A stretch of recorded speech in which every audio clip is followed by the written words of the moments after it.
you said in your question, the actual announcement itself caught many by surprise. And it's important to stress that it was not a sacking based only on results. Naturally, it does come straight after a very disappointing loss to Dinamo Zagreb. And it was a very stagnant, toothless Chelsea performance. And if you add that to the losses to Leeds United and Southampton, you can make an argument for sure that Chelsea have had a highly indifferent start to the season. They were lucky to get all 3 points against West Ham. They rode their luck against Leicester as well after Conor Gallagher got sent off early in that game. And even in the win at Goodison Park on opening day, they laboured. So if you take the whole season, aside from 45 minutes, which was incredible against Tottenham, Chelsea have not got going yet. But this is more about the backdrop. A new ownership group that have come into the football club. They're 100 days in and they've assessed absolutely everything, including Thomas Tuchel. And Tuchel asked for more control. No manager since Abramovich took over has had more authority than Thomas Tuchel over the last 100 days. And with that autonomy comes responsibility and accountability. And I think Tuchel, I said it even before he was sacked, struggled with that pressure. I think at times he's looked frazzled. And it's not his fault entirely at all. It's very easy to say that results haven't gone his way and therefore he departs. And Chelsea fans are not particularly happy about that.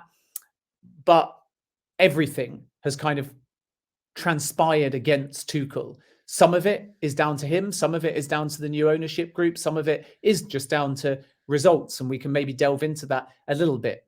But in essence, everything turned sour quite a while ago on the preseason tour of America when the ownership group realized that Thomas Tuchel effectively wanted to do his job as head coach and delegate the rest. So he wanted the autonomy, but didn't either have the desire or the time to get his hands dirty. And I don't want to be overly critical of Tuchel because he's a top-class coach, highly respected, won the Champions League with Chelsea. So when we underline these problems, it's important to start by reiterating there's two sides. And Chelsea fans will probably fall on the side at the moment of Thomas Tuchel. But it has to be stated that Tuchel asked for control and then didn't want to manifest that control in the way that Todd Boehly had hoped for. And you have to bear in mind that Todd Boehly, although briefed, although full of football experts around him, needed Tuchel to communicate and fast. So if everything was empowered by Tuchel, he had needed to be a part of the transfer process in depth. So whereas Tuchel may argue with Ronaldo, for example, the player was oversold to him and he did his job. He communicated no and then was told over and over and over again, why not? Whereas Tuchel may argue the new ownership group have no right to question his style or tactics because they don't yet know enough about the football club or football tactics itself. All of that may be valid. But then on the flip side, you have, should Tuchel have done more to try and clinch the Rafinha deal? Should he have done more to be decisive over Jules Koundé? And I think the new ownership group look at the role of Xavi, having also spoken to Joan Laporta versus Tuchel, and feel that he just didn't manage, he didn't court players. And then within his own dressing room, there was maybe a lack of clarity over certain roles. So you have Ziyech and Pulisic, who both really wanted to leave. Ziyech tried for Ajax. Pulisic would have gone to Juventus had an offer ever came in. And those players felt peripheral. And then suddenly they were starting. And Broja felt he needed to force a move to West Ham. And suddenly he's got a long-term contract. And I think that clarity comes, yes, from the top, from the ownership group, but also from Tuchel and how he's balancing everything. And as I said right at the top, it's hard because Tuchel's inherited sanctions, new owners, and a whole variety of very atypical problems. And there's only a finite amount of time and you're trying to prepare for a new season. And his job title says head coach. So I empathize with that. But when you ask for that control, it comes with more workload.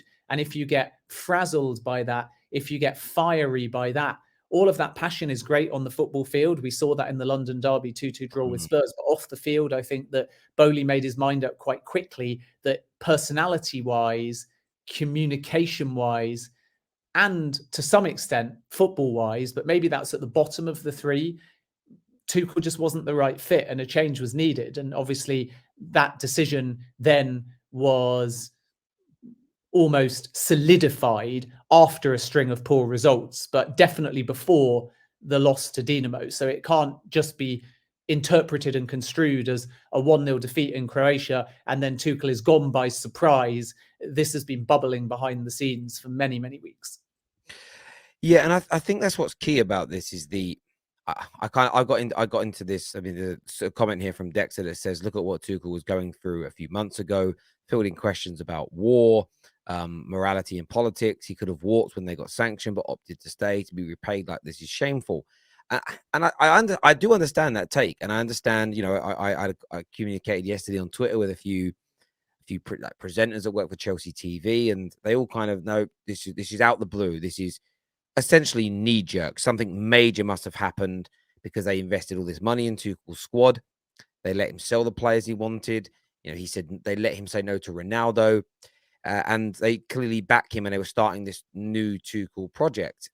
However, when you read and learn about Todd Boehly, when you research how their businesses, both inside and outside of sport, operate, that's the complete opposite to their mantra to just do get behind something and go, right, we're going to have a long-term vision with Tuchel, just for less than a week later to throw all of that away. It kind of feels to me that, as you've said, and I think, we hadn't spoken till we were backstage, and what you've said resonates with me along the lines of, okay, we're going to build in this way, we're going to do this, we're going to give him some support, but we are not quite convinced. And of course, there's tension. And I remember that the comment after Arsenal beat them badly in pre-season, where he said, "I'm not going to get this right verbatim, but I can't. What do you expect when I have the same players as last year?" You could almost see an element of frustration in him, some annoyance in him, and everything else. So I'm not. Hindsight, of course, is very lucrative. It's 2020. But I'm not. I was shocked when it happened, but now the stories are coming out, and you kind of connect the dots backwards. It makes a little bit of sense. You look at the general pattern when new owners take over at a football club, and I'm sure there'll be an article in the next few days where someone's sitting there now researching this. But my guess is, pure guess, I reckon less than 20% of managers remain beyond 12 months when a complete overhaul of ownership and board of directors happen, because people just have their own ideas, that their own way in direction they want to go in. And I understand for some Chelsea fans, it's a shame because, they were fully behind him. He'd won the Champions League. There was always a thought that he could make them challenge Man City and Liverpool, and that's completely and utterly gone now. But Graham Potter comes in, and Graham Potter is such an interesting choice because he doesn't have the pedigree of a lot of the other top 6 managers in terms of managing in the Champions League, having won league titles elsewhere or league titles already in the Premier League. But of course, there's a lot of hype. People love how Brighton play football. Does this feel to you as a manager that Todd Boehly and his group and the new owners have been looking at for a while as the potential new owner? Like this, there's no what kind of word that they're just kind of panicking quickly to bring a name into appease fans. Does this feel very much part of the process, as it were, for Chelsea? It's part of a process, I think, which tells you that Thomas Tuchel's future was decided weeks ago, not days or hours ago, because otherwise you simply couldn't approach Brighton and get this deal done within 24 hours. Otherwise, it would be a case of either having a name in mind, and why have you got that name in mind if you haven't planned for it, or not going through the due diligence of a full process. Whereas actually what's happened is that Todd Boehly has used football experts to scour the market, and that takes more than a day, and they've allocated a short list of 4 names, as I understand it, and they've spoken to more than one candidate. And some of that will have happened, in my opinion, and having spoken to sources before Thomas Tuchel went, because again, you can't sack Tuchel yesterday morning and then interview 4 candidates and meet Graham Potter in person without lining things up. So the writing was on the wall for Thomas Tuchel, even though he was by all accounts shocked when he was told that he was sacked in a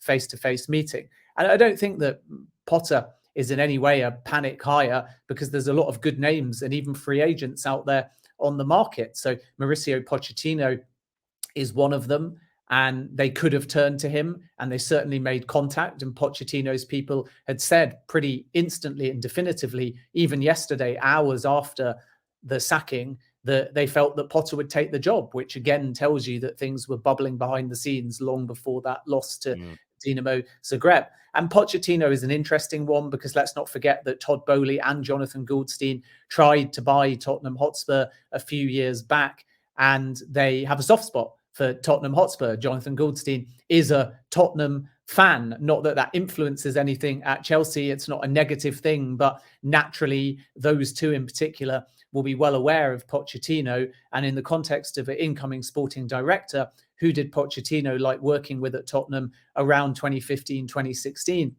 Paul Mitchell, who subsequently went to Monaco. So you could argue that that would be a route worth exploring. And then with other names, Zinedine Zidane is a free agent, not somebody that Chelsea approached. Ruben Amorim, who's at Sporting, is another person that they made contact with. And he was deemed to be too young, and it was more of just an exploratory call. And Brendan Rodgers was also spoken about, but never approached. So when you look at all of that, and then you see that Potter is going to join within 24 hours of Tuchel being sacked, it's absolutely crystal clear that the legwork was put in long before Dinamo Zagreb. And therefore, this is not a panic appointment. And with Potter specifically, I think he'll be an absolutely superb fit for what Chelsea's owners are looking for. So the biggest question is how he transitions from his time at Brighton to a bigger dressing room with bigger egos and bigger spending. But if you look at the broader picture, what the ownership group want is someone a bit more sanguine, someone a bit more business orientated, somebody looking to work within a team environment, someone that can foster a people-led culture, and a manager that is very keen to work under a sporting director. And Graham Potter comes highly recommended by Dan Ashworth in particular, who he obviously spent a great deal of time working at under Brighton's tenure before Ashworth left for Newcastle. And it's no coincidence that Ashworth may have been asked about Potter because the Newcastle United owners and the Chelsea owners know each other very well too. And then Todd Boehly obviously signed Cucurella from Brighton and has developed a strong relationship with Paul Barber, the CEO at Brighton, and Levi Colwell went the other way. So this Brighton-Chelsea conversation has been ongoing for quite some time. Now, make no mistake, Barber will not have gone, I really recommend Potter, you can have him if you want him. That's nonsense. So it's incorrect to say that Boehly explored Potter when he had his meal with other Premier League executives with Paul Barber and signed Cucurella. That's too early in the conversation. But subsequent to that meal, Barber and Boehly have kept in touch. And definitely what's helped with the speed of this appointment for Potter is that relationship between Barber and Boehly.